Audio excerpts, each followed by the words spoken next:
পহেলগামে পর্যটকদের ওপর জঙ্গি হানার ঘটনায় উঠে এসেছে চাঞ্চল্যকর তথ্য। গোয়েন্দাদের দাবি, এই হামলার মাস্টারমাইন্ড পাকিস্তান সেনার স্পেশাল ফোর্সের প্রাক্তন প্যারা কমান্ডো হাশিম মুসা। গোয়েন্দাদের তথ্য থেকে জানা গেছে, পাকিস্তান সেনা থেকে বহিষ্কৃত হওয়ার পর লস্করে তৈয়ব যোগ দেয় হাশিম মুসা। এরপর নির্দিষ্ট মিশনে ভারতে অনুপ্রবেশ করে 2023 সালে।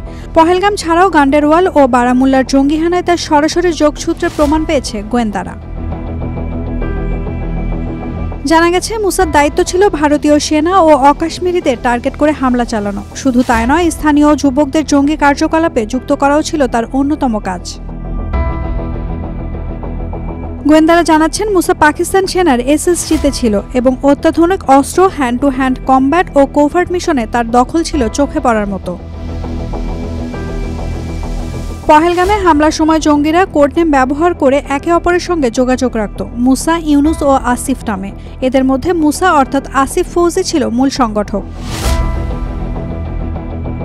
কাশ্মীর উপত্যকায় ফের মাথাচাড়া দিচ্ছে পাকিস্তান প্রশিক্ষিত জঙ্গিরা। গোয়েন্দারা মনে করছেন, প্যারা কমান্ডো মুসার মতো দক্ষ অপারেটিভ দিয়ে পরিকল্পনা করে সীমান্তের শান্তি বিঘ্নিত করতে চায় Pakistan. Naomi Nasrin, Daily Sun. For more updates, follow us on Facebook, subscribe our YouTube channel, get the latest update on www.daily-sun.com.